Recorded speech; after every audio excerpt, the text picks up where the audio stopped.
I still remember the exact moment my father looked at me, his face tight with disapproval, and spat words I thought I'd never hear from the man who was supposed to support me. Nursing, that's it, you're useless. You'll never amount to anything. His voice was loud, cutting through the small kitchen like a knife, and I could feel the weight of every syllable pressing down on me. I had just announced my decision to pursue nursing, the career I had dreamed about since I was little, the career that made me feel alive, the career that felt right for me. But he didn't see that. He only saw what he wanted: a life of prestige, a career that would impress others, a path he could brag about to relatives and neighbors. I remember my hands trembling as I held my acceptance letter from the nursing program, my vision blurred by the sudden sting of tears. My mother looked at him, shocked, but she didn't say a word. She knew better than to intervene when his anger flared. "You're making a mistake," he said, leaning across the table so close I could smell the bitterness on his breath. "Everyone is going to know what a failure you are. Choosing that path is a disgrace." I tried to explain why I loved nursing, why caring for people, helping them heal, and being part of something meaningful mattered to me more than money or status. But he interrupted every word, mocking me, laughing at my silly dreams, and even making jokes at family gatherings, loudly telling cousins and aunts that I had no ambition, that I would never succeed. The humiliation was crushing, and for the first time, I felt invisible in my own home, like my hopes and talents had been dismissed entirely. I remember retreating to my room that night, hiding my acceptance letter in my drawer, crying quietly and promising myself that no matter what he said, I would not give up on my dream. Over the following months, every achievement I tried to share with him, good grades, volunteer work at the local clinic, even small scholarships, was met with scoffs and ridicule. "You think that matters? You're still worthless in the eyes of the world," he would say, his tone sharp, his words meant to wound. Family gatherings became minefields. I dreaded the sly comments, the laughter at my expense, the way he would turn even my smallest accomplishment into a punchline. It was exhausting to live under his judgment, yet every time he tried to tear me down, I forced myself to focus on the small victories no one else saw: a patient thanking me at the hospital, a teacher praising my compassion, the quiet satisfaction of doing something meaningful. Those moments were my anchor, the reason I kept going, even as he worked tirelessly to convince everyone that I was useless. When I turned 18 and moved into the dormitory for nursing school, I thought some distance would help, but the humiliation followed me. He would call relatives, neighbors, even distant family friends, telling them how I had chosen a worthless profession, painting me as incompetent before I even had a chance to prove myself. I started to dread the holidays, the family dinners, the calls from home. Every message, every visit carried the invisible weight of his criticism, and slowly, a cold anger began to grow inside me, quiet at first, then steady and insistent. I realized I had spent my entire childhood seeking approval from a man who had no intention of ever giving it. I realized that no matter how hard I worked, no matter how much I achieved, he would continue to dismiss me, humiliate me, and treat my choices as failures.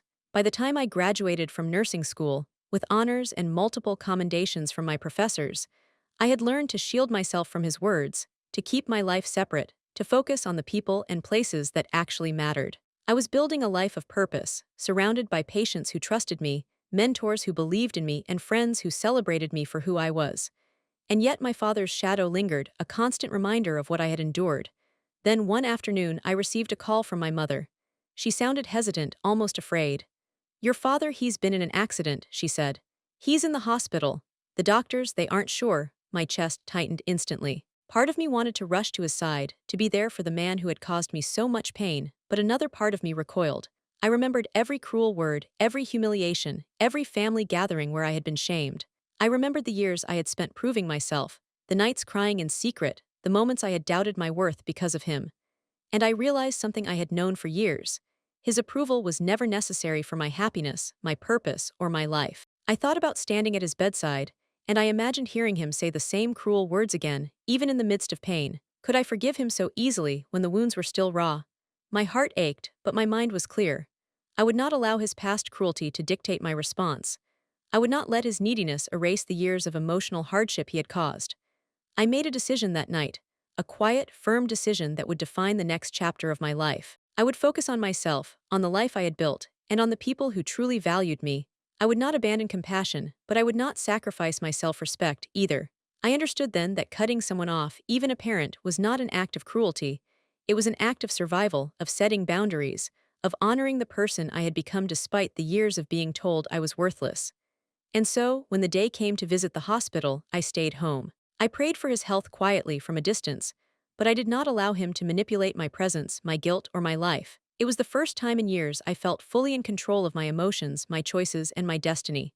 That night, alone in my apartment, I looked at my nursing license, my graduation certificate, and the small awards I had earned, and I realized something profound. Success, dignity, and self-respect cannot be dictated by those who fail to see your worth. They must be claimed, nurtured, and protected, even if it means standing firm in the face of cruelty, even if it means walking away when someone who hurt you most needs you the most. And in that quiet moment, I felt an unfamiliar peace, a calm strength that had grown from years of enduring, learning, and finally choosing myself. After that day, I threw myself into my work like never before. Nursing wasn't just a career.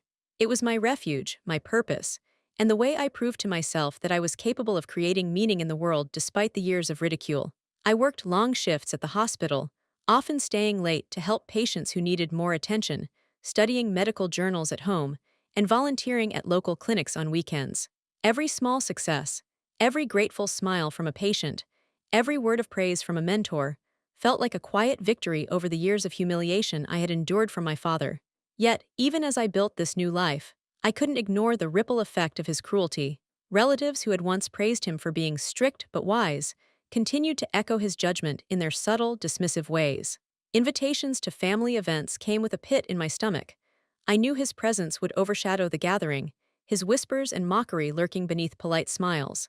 Despite that, I learned to navigate life on my own terms, creating boundaries that protected my emotional well-being. One day, a senior doctor noticed my dedication and skill, inviting me to lead a small team in the hospital's pediatric wing. I accepted, knowing that the role would challenge me, push me to grow, and perhaps give me a sense of accomplishment I had longed for during my childhood. My team consisted of young nurses and interns, some of whom reminded me of myself when I was starting out, eager, anxious, and unsure of their place in the world. I guided them patiently, sharing what I had learned not just about medicine, but about resilience, patience, and the courage to follow one's path despite judgment. And yet, even as my professional life flourished, the shadow of my father's disdain occasionally crept into my thoughts. I remembered the times he had shouted that I was useless, the times he had told neighbors I had no future, the way his disapproval had always felt like a heavy chain around my chest. Then, months later, I received a letter that made my stomach drop. It was from my father. I hesitated before opening it, my hands trembling slightly, knowing that whatever was inside could either reopen old wounds or offer some strange, tentative reconciliation. As I unfolded the letter, my eyes widened in disbelief. He was asking me to come home. He was in the hospital again, he said, after an accident, and this time his tone carried an unmistakable note of desperation. "I need you," the letter read simply. "Come, please." My first reaction was a surge of anger, memories of his cruelty and humiliation rushing back like a storm. How could he ask for my presence after years of belittling me, after making everyone believe I was worthless simply because I chose a career he couldn't respect? I sat quietly, my heart pounding, staring at the paper. For a long time, I didn't respond. I didn't call. I didn't pack a bag. I remembered every insult, every public humiliation, every time I had swallowed my tears in silence so he could maintain his image in front of relatives. And slowly, a sense of clarity emerged from the chaos of emotions. I realized that showing up because he demanded it would not erase the past. It would not undo the years of ridicule, the pain, or the disrespect. I would not sacrifice my dignity to ease his guilt or to satisfy his ego. And so, I made a quiet, firm decision. I would not go. I would not allow his neediness to manipulate me into abandoning the life I had built for his sake. Instead, I focused on my patients, on my team, and on the life I had fought to create. I continued to grow in my role as a nurse, eventually being asked to speak at local conferences about patient care, leadership, and resilience in the medical field. Each accomplishment felt like a soft but powerful reminder that my worth was not defined by his approval, nor by the cruel words he had spoken so many times. Months passed.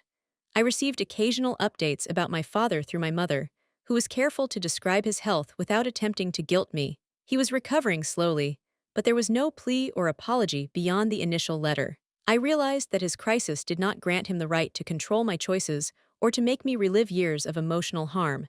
And as I continued to thrive professionally, I also began to thrive personally.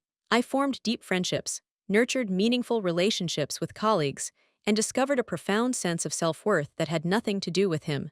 I learned that boundaries are not cruel, they are necessary. That sometimes, loving yourself means refusing to step into a situation that would compromise your emotional health. And most importantly, I learned that independence, resilience, and self-respect are victories in themselves, far more powerful than any temporary reconciliation that comes without acknowledgement of past harm. I thought often about the idea of forgiveness, not to absolve him of his cruelty, but to release myself from the lingering burden of anger and pain. I understood that I could forgive without forgetting, and I could move forward without allowing his actions to define my present or my future. And so, life continued, quietly but steadily. My father's attempts to control my narrative grew weaker with every year that passed. Every patient I helped, every award I received, every young nurse I mentored. I no longer measured my success by his acknowledgement, but by the quiet satisfaction that came from doing work I loved, living a life I had chosen, and proving to myself, if not to him, that I was capable, worthy, and strong. By the end of that year, I had become a respected figure in my hospital, known for my compassion, skill, and leadership. Yet the most important growth was internal. The realization that my self-worth is mine to claim, and no cruel words, no family pressure, and no manipulative gestures could take it away. And in that calm, quiet confidence, I finally felt free, free from his judgment, free from his expectations, and free to live a life that reflected my values, my choices, and my dreams. The following year brought one of the hardest tests of my resolve, though I had long prepared myself for it in quiet moments of reflection. My father suffered a serious health crisis, a heart attack that left him in critical condition at the hospital. When my mother called, her voice trembled with worry, yet I felt no immediate rush to pack my bags. Memories of the years of cruel words and humiliation resurfaced sharply. The times he had mocked my choice of nursing, the nights he had belittled me in front of relatives, and the countless moments when I had felt small, invisible, and useless in his eyes. I remembered the letter months ago, the desperate plea, and I realized that my father's need now was not paired with acknowledgement, apology, or recognition of the pain he had caused. My chest ached, but I understood something vital. Compassion does not mean sacrificing your own dignity. I stayed home, focusing on the life I had built and the patients who depended on me, refusing to allow guilt to manipulate me into abandoning the boundaries I had carefully set. My mother, careful to respect my decision, updated me regularly. I learned of the doctor's interventions, the long hours of care, and the gradual stabilization of his condition. I listened quietly, acknowledging his illness with concern, but I did not allow myself to step into a situation that would reopen old wounds. I saw the calls from relatives, subtle hints of judgment, questions like, "Are you really not coming? Isn't this your father?" And I held firm, remembering the years of ridicule that had shaped my choices. Each message was a reminder that walking into the hospital would not erase the past. It would only place me back into a system where my worth was measured by his approval rather than my own accomplishments. I focused instead on my work at the hospital, where my skills, my dedication, and my compassion were recognized and valued. I mentored young nurses, taught interns, and poured my energy into creating a positive impact, knowing that these actions were proof of my strength, my purpose, and my resilience. Weeks passed. My father stabilized, and while the family expected some form of reconciliation, I remained steadfast. When my mother gently suggested I visit, I told her softly, yet firmly, that I would not. She understood, perhaps better than anyone, that my presence could not erase the emotional damage of years of cruelty. I realized then that true boundaries are acts of self-respect, not revenge. The most powerful form of care I could offer was not forcing myself into a situation that would compromise my well-being, but maintaining the life I had earned, nurturing the people and passions that mattered, and demonstrating, through my work and independence, the strength he had refused to see for decades.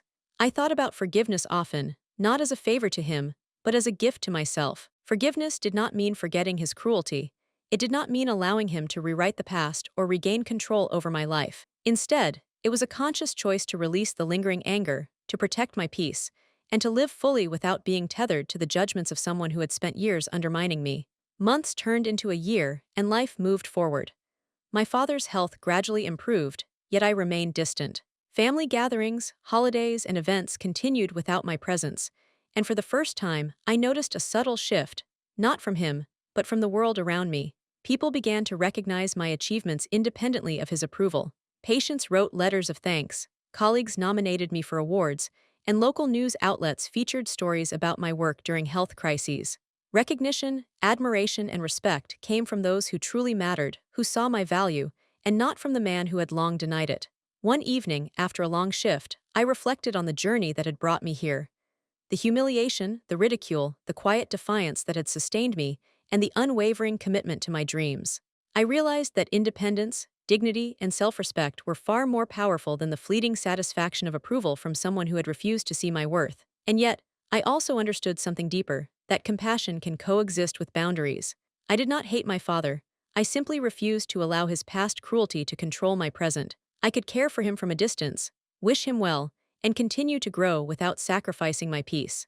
This understanding became my quiet strength, a soft but unshakable power that shaped my interactions, my choices, and my sense of self. I had learned, finally, that life does not demand we respond to every crisis, especially from those who have caused us harm.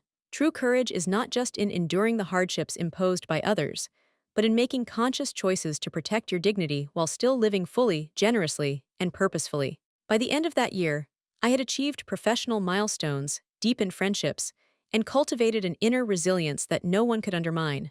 My father, though recovering, remained at a distance, but that distance was no longer painful. It was a reminder that my worth was not defined by his approval, that my life was mine to shape, and that the quiet power of self-respect could outweigh years of cruelty and humiliation. And in that calm, reflective space, I finally felt a profound sense of freedom, the freedom to live authentically, to pursue my dreams without guilt, and to embrace the life I had worked tirelessly to create, knowing that I was enough, capable, and deserving, no matter what he had ever said or done. Months later, my father's health took a turn for the worse, and the family expected me to show up, to be at his bedside, to provide the comfort he had never given me. But I felt no obligation to sacrifice my well-being, my hard-earned independence, or the peace I had built over years of dedication to my career and personal growth. I remembered every cruel word, every humiliation, every time he had painted me as useless in front of relatives and neighbors. I remembered the tears, the doubts, and the nights I had stayed awake wondering if I was enough. And I realized that compassion did not mean allowing him to manipulate me into reliving that pain. When my mother called with updates, I listened quietly, sending my thoughts and wishes from afar. But I did not go. I understood that my presence would not heal the past, and that my emotional survival depended on maintaining the boundaries I had fought so hard to establish. Meanwhile, life continued to unfold around me. My nursing career flourished. I was promoted to head nurse in my department, invited to speak at conferences about patient care, and received letters of appreciation from families whose lives I had touched. Every acknowledgement, every gesture of respect, was a reminder that my worth had never depended on his approval. And then, one quiet evening, I received a letter from my father himself. The tone was different this time, less demanding, less arrogant, and more tentative. He admitted that he had been wrong, that his words had caused me harm, and that he now understood the depth of my dedication and the importance of the life I had chosen.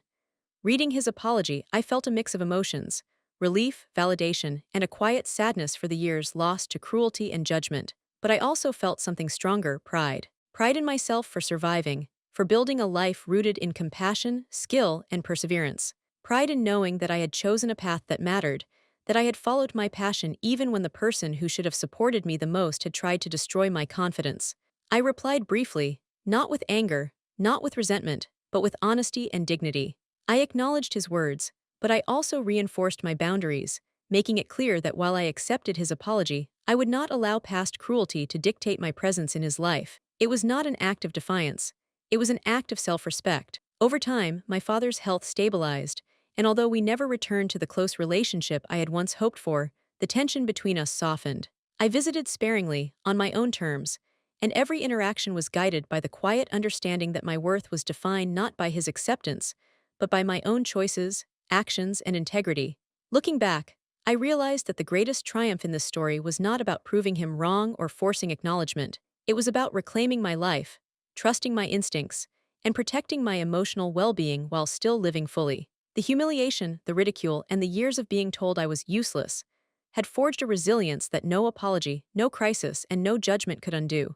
And in the end, I found peace, not in his recognition, but in the knowledge that I had endured, I had persisted, and I had remained true to myself. My patients thrived under my care, my colleagues respected my guidance, and I finally felt the quiet, steady confidence that comes from living authentically and purposefully. I understood deeply that boundaries are not walls. They are shields that allow growth, healing, and self-respect to flourish. I learned that love does not mean tolerating abuse. and that compassion does not mean sacrificing dignity. And perhaps most importantly, I learned that true strength is the ability to stand firm in the face of cruelty, to follow your own path with courage, and to celebrate your achievements without needing validation from those who once denied your worth. As I sat by the window one evening, watching the city lights shimmer softly, I reflected on the journey I had taken, the pain, the perseverance, and the ultimate reclamation of my life. The man who had once called me useless could no longer define me. I had chosen my path, embraced my calling, and built a life of meaning, service, and respect. And in that quiet, reflective moment, I felt a sense of fulfillment that no words, no judgment, and no familial cruelty could ever take away. The story was no longer about proving anyone wrong. It was about proving to myself that I was enough, capable, and deserving all along. And that, I realized, was the most powerful victory of all.